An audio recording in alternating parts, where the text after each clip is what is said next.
Kaisang ini kan belum cukup umur kan? Kalau menurut Itu MA loh. sekarang udah cukup, Bang. Oh, berubah lagi aturannya? Iya.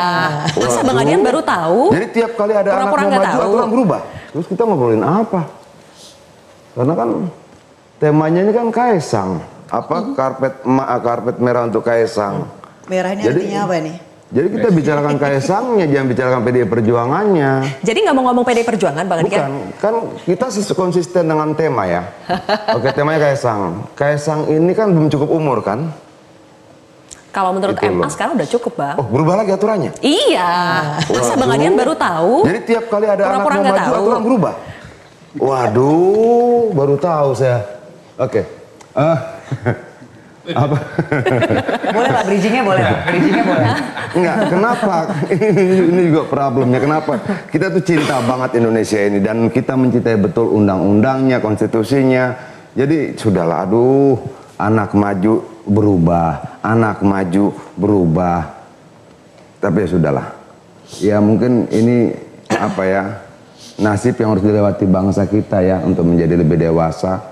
Karena semua yang kita buat hari ini akan dicatat baik oleh sejarah kan. Itu loh, sejarah akan mencatat baik sekali bahwa pernah terjadi.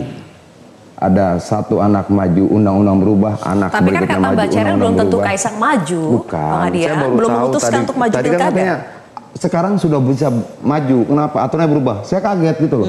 Loh, berubah lagi ternyata. Kan itu. Memorinya jadi keingetan pilpres gitu maksudnya. Dipaksa kembali kita. Jadi untuk menjawab pertanyaan saya tadi soal PDI Perjuangan juga, PD Perjuangan itu punya 33 kursi kalau tidak salah. Kalau salah tolong diralat. 30 kursi. Iya, 30 kursi di Jawa Tengah. Dan itu kandang banteng. Kita partai yang sudah teruji. Dan bisa maju sendiri loh, Mas. Bisa maju sendiri. Syaratnya cuma 24. Iya, dan kita bukan partai yang kemudian besar karena disupport oleh orang tua. Tidak. Ketua umum kita melewati proses ujian yang luar biasa, tidak 1-2 hari langsung jadi, kira-kira seperti itu. Jadi saya pikir saya percaya pada kekuatan partai kita, saya percaya pada kekuatan mesin politik partai kita, dan saya percaya pada keberpihakan partai kita pada persoalan-persoalan rakyat. Yang menyedihkan ketika pilkada ini kita berbicara tentang angka-angka survei terus, tapi kita tidak pernah bicara tentang program-program kerakyatan. Kesedihan terbesar saya adalah ketika harga barang-barang naik, kemudian negara merubah undang-undang DPA gitu loh, anti pres. Kemudian pabrik-pabrik tutup, lalu undang-undang TNI Polri dirubah, hubungannya nggak ada. Seharusnya undang-undang itu dirubah betul-betul untuk kepentingan rakyat. Nah itu sekali lagi saya bilang akan dicatat dengan baik oleh sejarah. oke, baik. Pak Ceril mau menanggapi ketika Bang Adian kembali menyinggung aturan MA yang diubah karena momen pilkada itu. Gue nyinggung, lu yang bilang diubah tadi. Saya Kan menjawab berubah. tadi pertanyaan Bang Adian yang seperti pura-pura tidak tahu kalau aturan MA-nya sudah diubah. Silakan Saya Pak tertarik Ceril. menanggapi sedikit ya ketika Bang Adian, ini kan senior aktivis begitu ya. Ketika Bang Adian mengatakan bahwa partai kami sudah teruji, kami peduli dengan persoalan rakyat, hukum kami sudah teruji melewati berbagai hal lah. Saya rasa mungkin ini juga merupakan ujian untuk PSI dan ketum kami Kaisang. Di mana seorang anak muda yang begitu banyak dicibir oleh partai-partai senior begitu ya, tidak percaya bahwa seorang anak muda bisa membawa perubahan. Tapi saya yakin apapun keputusan Mas Kaisang nanti dia akan menjadi game changer dalam pilkada ini. Kita percaya bisa Dan- bawa perubahan lah, Oh, undang-undangnya jelas. berubah. Ya apapun itu menurut saya begini, dulu ketika Pak Jokowi mengendorse Pak Ganjar misalnya, PDIP sangat senang dan baik-baik aja. Tapi ketika ternyata Pak Jokowi tidak mengendorse lagi pilihan PDIP, tiba-tiba kan arah pembicaraannya menjadi kurang enak begitu ya. Saya rasa saat ini memang Jokowi efek ini masih menjadi sesuatu yang real. Orang menanti apakah Mas Kaisang ini akan masih membuktikan kekuatan Jokowi efek atau tidak. Dan saya rasa ya kita lihat bersama saja nanti. Yang jelas pada saat ini Mas Kaisang sendiri belum pernah loh mengatakan bahwa dia ingin maju. Pada saat ini yang justru melirik Mas Kaisang, partai-partai lain yang berusaha agar Mas Kaisang mau maju pilkada. Misalnya kemarin ketika kami bertandang ke Golkar, ada Bang Maman juga. Dan di situ Pak Erlangga mengatakan bagaimana kalau Mas Kaisang kalau sampai tertarik maju pilkada DKI, kami sudah menyiapkan calon untuk berpasangan. Oke. Ya, kita tahu dalam rilisnya ada Yusuf Hamka di situ. Dan ketika kami ke PKS pun,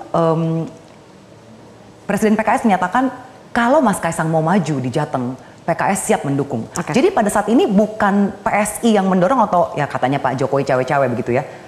Mas Kaisang belum ada satu kali pun mengatakan dia apakah akan maju atau tidak. Oke. Tapi tentunya sebagai kader partai, dan kita tahu partai politik tujuannya apa. Ya beliau mendengarkan aspirasi dari ya berbagai partai-partai lain yang masuk, juga aspirasi akar rumput PSI yang selalu setiap hari datang dan memang menginginkan Mas Kaisang di berbagai daerah. Oke, kalau Mbak Lulu, kata Mbak Chairil tadi sudah mulai ada beberapa partai yang melirik Kaisang sebetulnya untuk maju di pilkada, baik itu di Jakarta maupun di Jawa Tengah. Kalau PKB juga melirik Kaisang tidak untuk maju di Lirik itu pilkada? ada dua makna. Lirik itu tertarik, yang dua itu waspada. Gini, iya karena beberapa waktu yang lalu sebenarnya begini ya, kita ngobrolnya kan santai juga ya. Beberapa waktu yang lalu saya sempat mengingatkan bahwa hati-hati juga kita, karena kita punya pilkada yang sangat besar, banyak dan kemudian masif. Tolonglah kemudian kita tidak akan mengulang apa yang kita sebut, mohon maaf nih, abuse of power.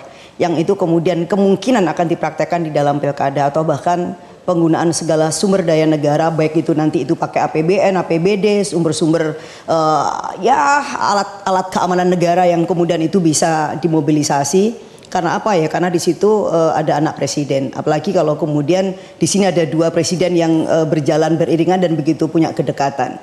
Jadi kalau misalkan Mas Kaisang nggak usah ngomong, ya emang dulu juga sama, dulu juga bilang nggak tertarik dan juga nggak perlu ngomong. Tapi kan kemudian kita tahu ada situasi politik kita yang sedemikian rupa, jadi dengan diem aja itu bisa memanggil gitu ya partai-partai lain untuk kemudian mengusung. Nah, kenapa PKB misalkan belum tertarik atau tidak tertarik? Karena seperti disampaikan oleh Pak Muhaimin kemarin, apa kita tidak bisa menyudahin sih sebenarnya gitu.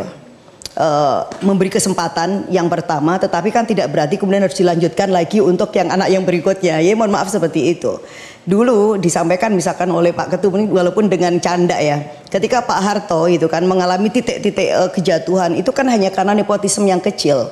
Misalkan ada anak yang satu dijadikan menteri, tidak sampai kemudian menjadi wakil presiden, tidak sampai kemudian ikut kontestasi di tempat-tempat pemilihan apakah itu gubernur atau kemudian kepala daerah. Tetapi kan hari ini sudah sedemikian rupa kesempatan itu terberikan. Nah ini kan seperti itu. Tapi ya ini pilihan terpulang memang kepada rakyat. Tetapi partai politik memang punya kunci, karena apa yang memungkinkan calon itu bisa running kan melalui partai politik, kecuali misalkan Mas Kaisang akan maju sebagai kandidat independen. Nah itu boleh juga di-challenge, karena apa? Di Jawa Tengah kursinya kan masih 2. Sementara PKB itu 20, ya wajar kalau kemudian kita akan usung kader kita. Dan, jadi jawabannya melirik tertarik atau melirik waspada? Kaisang?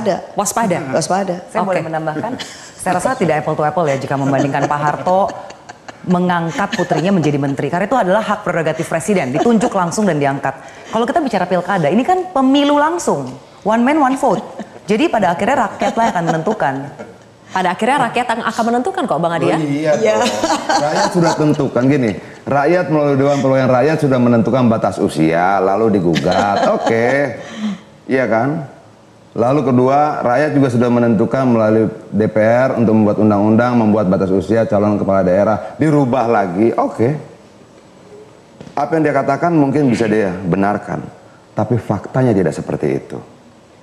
Rakyat tahu kok bahwa kemudian orang kata begini, lu bisa membohongi beberapa orang untuk beberapa waktu, tapi lu tidak akan pernah bisa membohongi semua orang untuk selamanya. Pasti. Oke, pembahasan seperti ini sepertinya terulang lagi. Kita jadi mengingat Pilpres.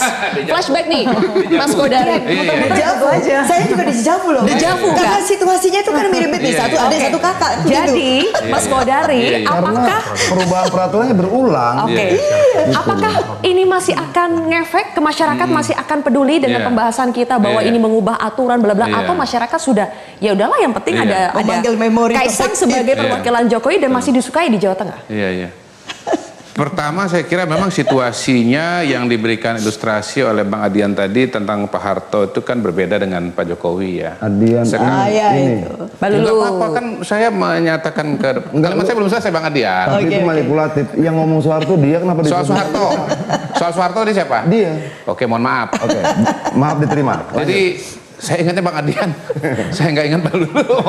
Lanjut Mas Kodari. Padahal itu disampaikan semalam ya, kemarin lalu ya. Jadi lirikan saya 2, ada lirik tertarik dengan lirik waspada.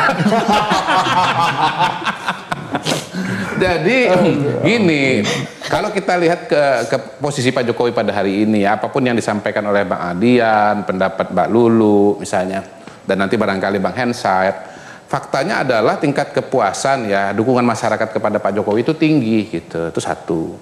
Dan dukungan itu kalau dikaitkan dengan pilkada, saya kira ya mungkin berulang nanti.